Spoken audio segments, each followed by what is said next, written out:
Hey guys, this is Hamon, and welcome to the finale of Season 2 of Bite Size. Like last year, we're doing a top 5. And just so you know, there's going to be a different thing to this. See, last time I had so many games that I was able to make 3 categories for it. Best, worst, and meh. Kind of like zero punctuation. However, this year is a little different because I have less videos to go through, so I couldn't really pinpoint which ones would fit all 3 categories, so I figured I'd drop a category. And while I would say it would be the meh thing, that's kind of cliche at a point that I say, oh, these are the top 5 best and top 5 worst. So I decided to go with the games that are the top 5 best and the top 5 meh. And so, with that in mind, I also have to say this is all based on my opinion. If you have a game that you like that I played and you feel like it should have been on this list, or if you felt like, other games I should have tried this year and all that, then please go ahead, leave it in the comments section below. But this is basically what I felt are the best games that I played throughout this year. So with that said, I'm going to begin. Bruh. So to start off the top 5 meh, we're gonna go with number 5, which is Gorogoa. A puzzle game that is very nice, but is a one-off type of situation, like Donut County back in Season 1. Now, to say this, it's not that it's a bad game, that's why it's number 5. It is good in graphics and good in gameplay. It's the fact that it's the one-off thing that kind of makes it in this category. So, the story of the game is that you're a person that has seen a mythological creature, I'm assuming it's called the Gorogoa. So you go on this transcending quest to find the 5 or whatever number fruits or balls or whatever it is to be able to summon him and, I guess, attain enlightenment and all that. But along the way, things happen and bad stuff happens, so you have to basically solve puzzles in order to get through it all. And that's the thing. That's all there really is. Now, the puzzle aspect is really unique because it's not just, put these 2 little pieces together and you get a thing. No, you have to take entire pages from one thing to another and move them around entirely so that you can potentially get a brand new look at things and solve the puzzle that way. Again, the graphics and the gameplay are not the problem. It's the fact that it's a one-off type of thing. Like, there's no real reason to go through it again. Not unless there's like a speedrun aspect to this, like you're trying to get through it as fast as you can now that you've gone through it the first time or something like that. I don't really know. All I know is that it's a good game. I definitely recommend it, and that's really it. If you have it on Xbox Game Pass, that's great because it's like, you don't really need to buy it in a sense if you just go through it the first time and that's all you experience, because that's really all there is to it. I don't know why I'm keeping saying the redundant thing, because I keep saying that same thing. It's one time. It's a one-time game. So take that in mind, and we're just gonna move on.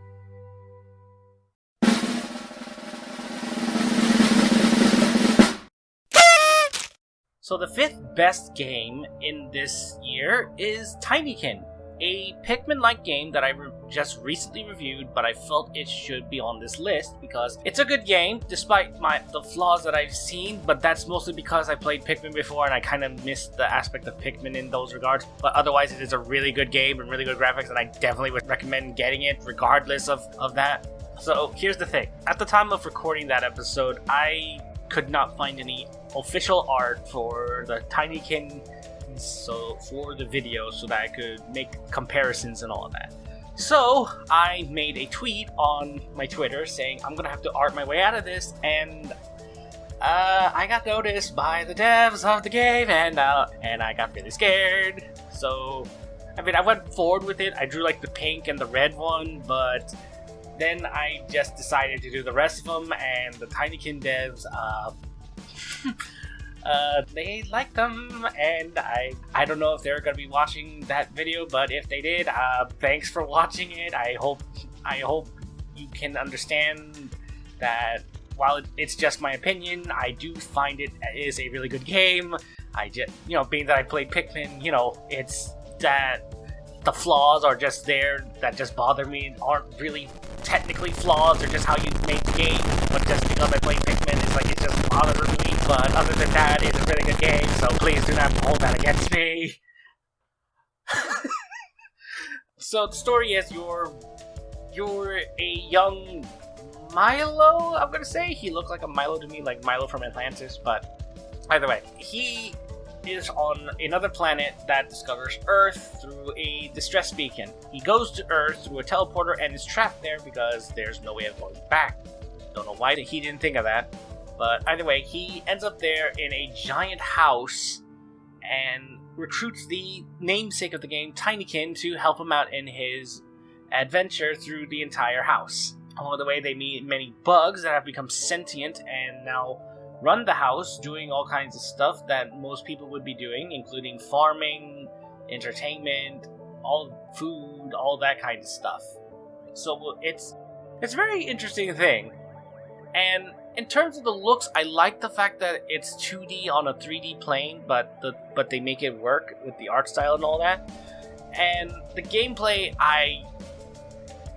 it's where the problems kinda are. Like, again, it's just things from Pikmin that I really wish were in this, but they're not actually needed because of how they designed the game. So please take that with a grain of salt when I say that the two issues I have are just simply how they did the Tinykin thing. So it's nothing too serious, nothing game breaking, nothing that would make me not like the game. In fact, I again recommend this game highly. So yeah. I'm going to shut up and move on before I just run my mouth even further.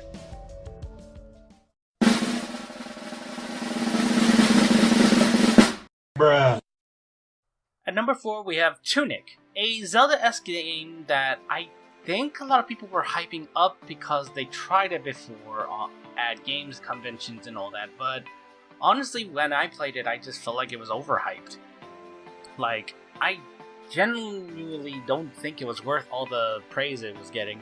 The story of the game is that you're a person fox thing that has woken up on a mysterious island, Link's Awakening style, and finds out that there's a deity sealed off. So you have to travel the island to these mysterious structures to save the world, I guess. But here's the thing. While graphics and most of the adventure gameplay is fine, there's just one bit that kind of bothers me looking back on it. Like, it was nice when I first was exposed to it, but looking back on it, it's kind of hard to see it any better. Sure, it was very unique. It did what No Man's Sky was doing. And that is, it gave you a different language other than English. However, in No Man's Sky, you could actually unlock the different words, whether it's through these monuments you find on different planets or by talking to the aliens of that language. In this case, there's no hint of how you can unlock the language. You just have to hope you find a page or something that can give you an idea of what the thing is saying. And that brings me up to the game manual. The game manual is interesting in the fact that it works like an actual game manual, showing you how to move and duck and all this other stuff, even showing you images of maps and enemies and other things. However, it's again in another language for the most part, so it's hard to discern certain aspects, such as certain items and what they do. So basically, you have to use those items in order to figure out what they do. All in all, it's not bad of a game. That's why it's at number 4. The only issue is, again, the language barrier type of thing. It kind of made it a little harder to figure out things. And the only other reason is because the game, at whatever point as I was trying to play it for the review, crashed on me with a fatal error that made it unplayable. So I just uninstalled it at that point because it ran its course and I had to move on. With that said, I definitely recommend it if you want to check it out, but honestly for me, it's meh. It's not really that interesting to me.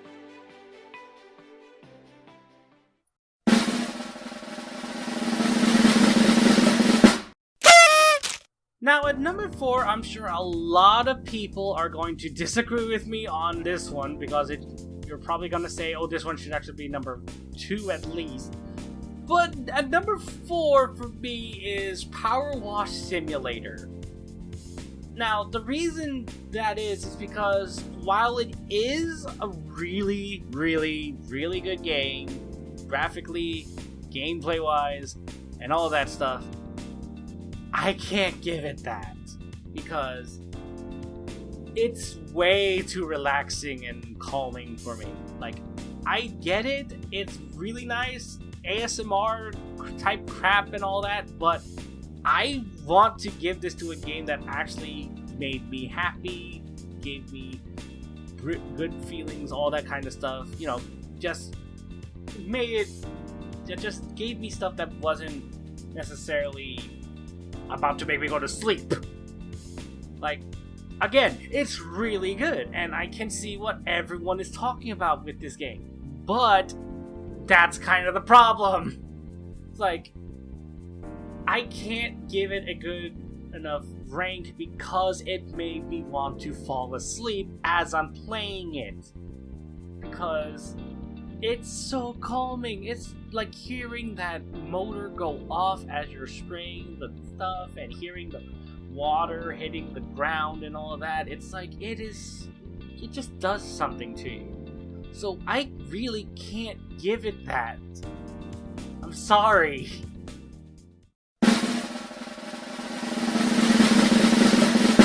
Bruh. So at number 3, I decided to put in Paper Beast because it's just a glorified walking simulator. And I mean that in the boring way. Because I played the Stanley Parable, not the latest version that came out that has a bunch of new endings and all that, but from what I've seen, it's really fun as well to watch, but the regular version. It's entertaining, even though it is also a walking simulator. It has a narrator that, based off of your decisions, reacts in a certain way, and the outcomes are very interesting based on what you decide to do, and based on what you decide to interact with. However, in this case, this just doesn't do it right. It's a linear story, which is fine. A linear story is fine if it's in a walking simulator anyway. Like, it's fine, but the problem is the interactive parts aren't really that entertaining. It's more like a museum type of thing. Like, you can interact with a few things and look at them and maybe move them around to do a thing, but otherwise, it's not really anything that I could say is worth staying in the game for. The entire time I was going through this game, I seen some crazy looking beasts made out of all kinds of materials because this is on the internet and I guess it's supposed to be like some sort of message type of thing, which I can get that, but it's like, it's not really entertaining at a point. It's not as entertaining as the Stanley Parable, which by contrast has less mechanics to it. It's simply walk to a point, something happens. Walk to another point, something else happens. And this one is walk to a point, interact with a few things, something happens, you can still move around. Like, yeah, you can see the results of what you've done, but but there's nothing like really giving you the satisfaction of, oh, I did it. Like, it's like, oh, I moved this thing and so I can proceed. Just to give an example. In a cavern, you meet this paper shredded looking beast. And you then come onto this group of plants that can suck water and move it elsewhere. So, yeah, it's an erosion type of bit so that you can walk through and proceed through the cave. Which is fine, but is boring as hell. Like, it took so long for me to get it right that it was like, it wasn't even satisfying. It was just like, finally, I can proceed. So, that's the thing. It's like, it's a good game visually, it's just that mechanically, if you have the patience for it, great, but at the same time, it's like, it needed some work, or it needed something to make it go a little quicker.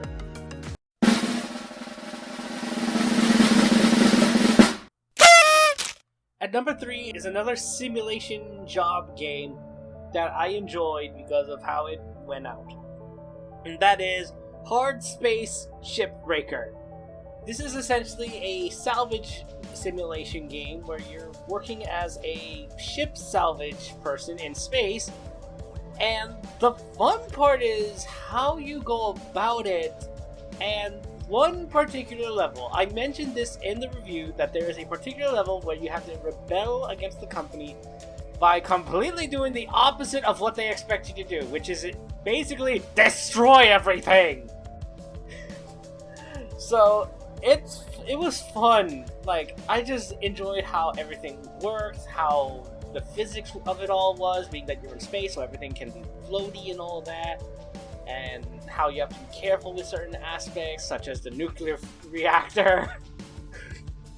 Oh my gosh, honestly, the nuclear reactor in the ship was the best part of the whole thing. Just, like, the moment I got to that level, I was just like, oh, I know exactly where to go. So, all in all, it is a really good game. Looks visually stunning for what it is. The only issue I have with it was the factor of the orientation thing. That was just, like, I could not get used to it. Like, despite the fact that it's on a screen, I just, every time I turned in a certain way, my head would just turn in that same direction and stick like that. Which is funny to me, because it's like, I know it's a game, but for some reason it's like, even though the thing is like technically stationary, the fact that the camera angle is moving, I'm moving along with it. So it's like, that's kind of telltale of how good it is in my book. There are, though, 2 other games that beat it because of how entertaining they were. So yeah, we're moving on.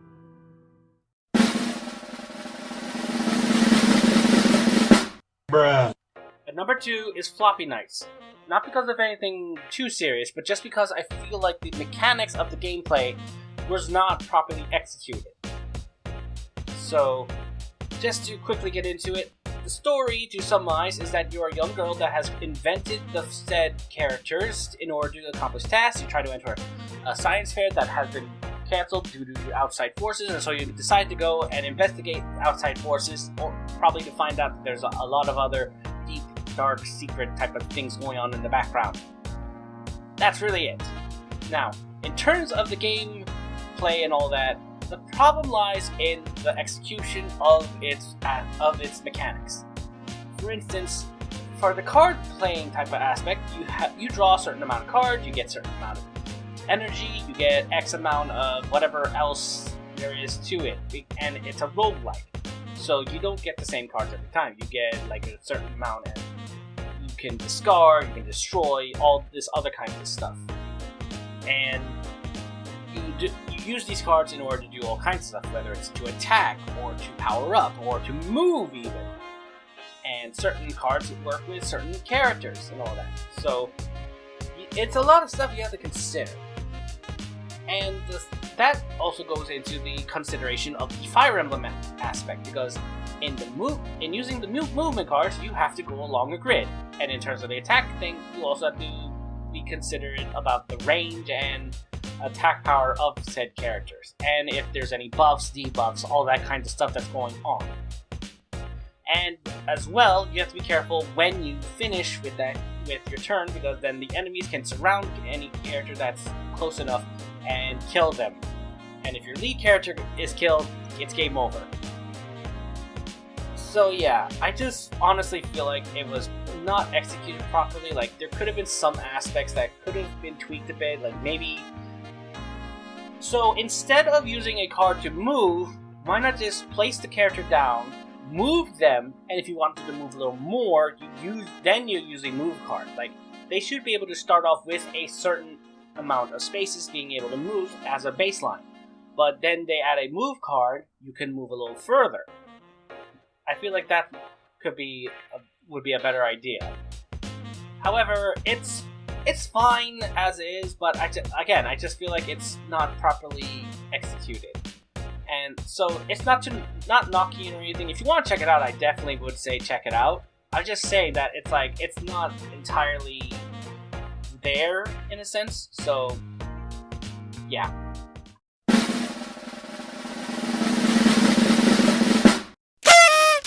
So in contrast to what I just said, the second best game does its game mechanics a lot better. in terms because they are very similar in one aspect, that they are a card-based game. To explain, Inscryption is a card game where you basically have to go through a map in order to beat the bosses at the very end of it, and eventually find out the secrets within the world that you discover within the game that you had found in the forest. Now, to quickly get through it, graphic-wise, it looks brilliant. I love the environments and all of that. Very welcoming, although very scary as well. For the first part, anyway. But that's not really the thing. The gameplay, which I mentioned, is very well done. You start off at the very bottom of the map. You have to proceed forward, and sometimes the path splits. Depending on which way you go, can make the game harder or easier for you based on what you choose. Because certain aspects can include collecting new cards, powering up new cards, fusing cards, destroying cards, collecting items, battles, and of course the boss battle. Now, in the battles, you can have a normal battle, which means nothing really is affecting the game. You can have totem battles, which can influence the enemy side so that they have an advantage over you if you are not properly prepared.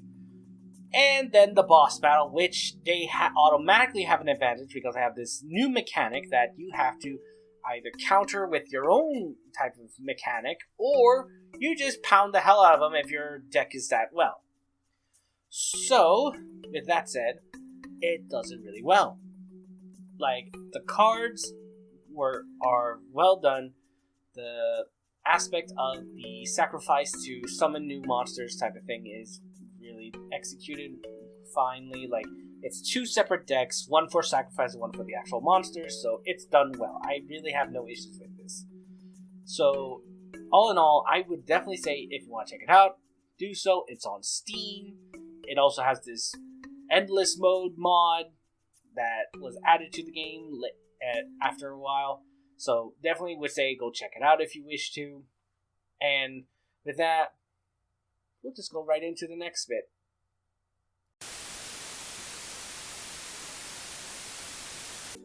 Before we get into the best and the most meh, we're going to talk about the honorable mentions. That is, games that I feel like they should have been on the list, but because of how they are, they didn't really make it due to other differing factors, such as some of them being early access and in development, so I can't really fully say that they're good or meh.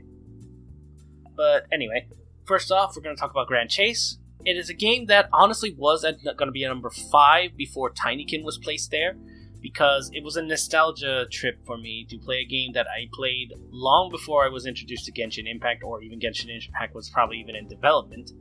So there's that. And it is kind of funny that both games are made from Asian countries, such as the Grand Chase was originally made in Korea, and I'm pretty sure still is. Like, the people that revived it are from the original team. And then the Genshin Impact is from a Chinese company, I believe. Either way, it's a good game that I honestly really got back into for a while. Probably will jump back in again because it's fun every now and then to go back into the past. But either way, I'm just glad that it's still alive to this day. So if you want to check it out, I definitely would recommend it. It is on Steam. The next one is the Billy Bust-Up demo, which honestly I didn't put it on the list because it is a demo, which at this point doesn't even exist anymore because the devs removed it so that they could prepare to release a better version of the demo that has more polish, has more intricacies, has a better area where you can play test and all that. I didn't show the PlayStation area in my original video because that was kind of boring. But anyway, it'll be a lot better looking and all that, so that's really why technically my review is irrelevant, because while my opinion will say somewhat similar, it will no longer be based on that demo. The opinion will probably slightly alter due to the new demo, so maybe I'll make an update video for the 3rd season, who knows. And then lastly I'm going to do a twofer for this one. RoboQuest and Little Witch in the Woods. Both of them are games that are in early access mode, or in Game Pass's sense, the game preview version. As in, these are games that are in a form that is not fully developed yet. Like, they're playable, but there are still some things that probably need to be added or adjusted based on how people are giving feedback and all that. So they're not fully realized yet. So until 1.0 comes out, they're not fully there. So if you want to check them out, go ahead. But the caveat is they're not finished. They're not fully done. There'll be updates and patches along the way that will help fix the games up a little better, and thus, I can't really say my opinions will stay the same per se. Like, I'm sure the game core mechanics will probably be the same, and the graphics will stay in a similar version as well. But otherwise, they're not fully done, so I can't really put them on the list for that. With that said, I have to reiterate this, as I probably said at the beginning, and likely have done like a before the video starts type of thing. This is all based on my opinion. This is nothing to do with biases or anything. This is all based on stuff that I've experienced as I played these games. So if you feel like something is off, or you felt like a different game should have been on here, or I should have checked out another game instead of one of the ones that I did, feel free to say so. I have it in the comments section below for you to do that. So, with that said, we're going into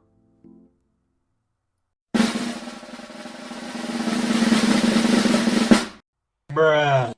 Alright, so for this one, the most meh, in my opinion, is Internet Cafe Simulator 1 and 2. The reason for that is because Internet Cafe Simulator 2 isn't something that I got really into. In fact, I didn't like how it went when I played it.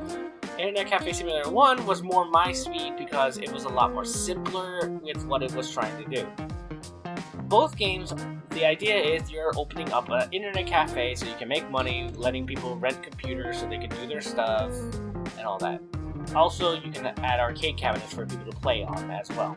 But either way, you're basically earning money by letting people use your computers. And along the way, you can obviously open up more rooms and such, so you have more space to do all that kind of thing. And, well, that's really it. There's nothing much else to it.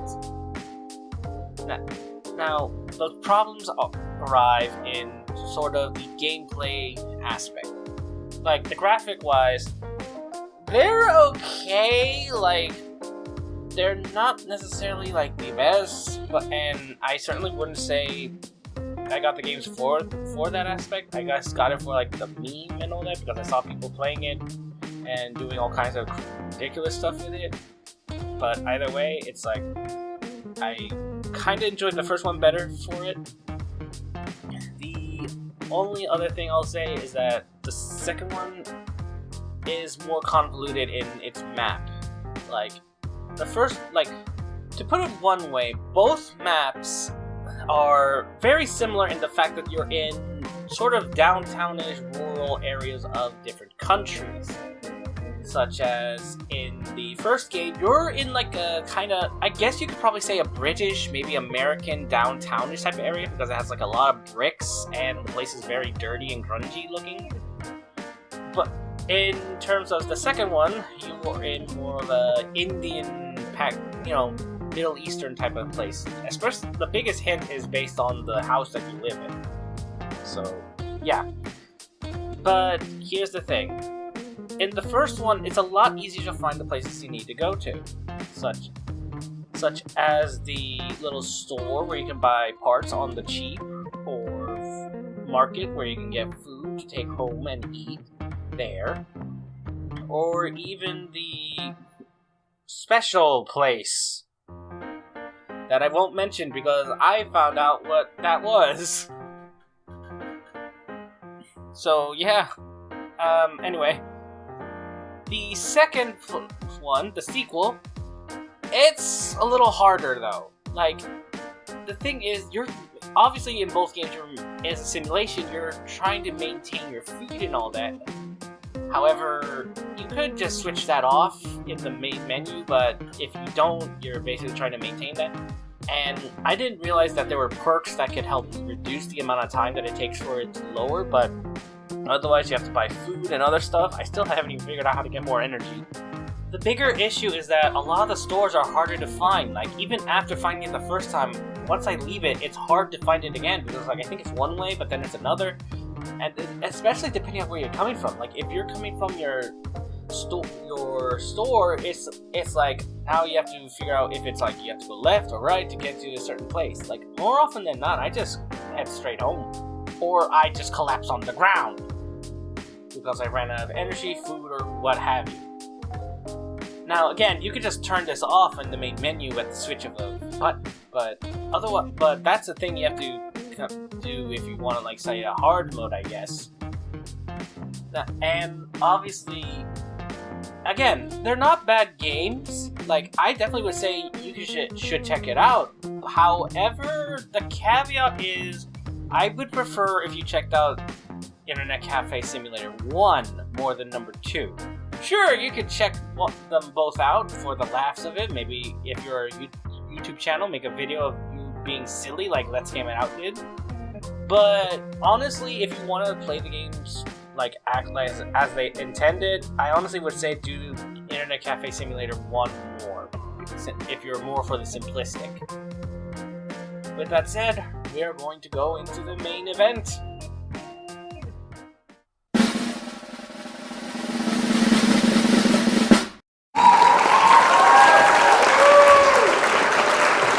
Alright, so you probably guessed this by now with the transitional thing, but the best game of 2022 is Bugsnax. Now, whether you agree with me or not, I really don't care with this, because I actually enjoyed Bugsnax for a lot of the aspects in it. Graphic-wise, it looks really good, and the characters look nice, bugs look good, environment looks very well done, and the tools and all that are designed very well for what it is.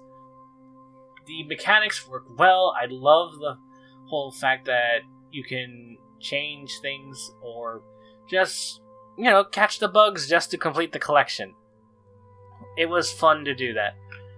Now, the story itself, I kind of like. Again, I like it. Just some parts I really felt like would have been worked better and in different aspects.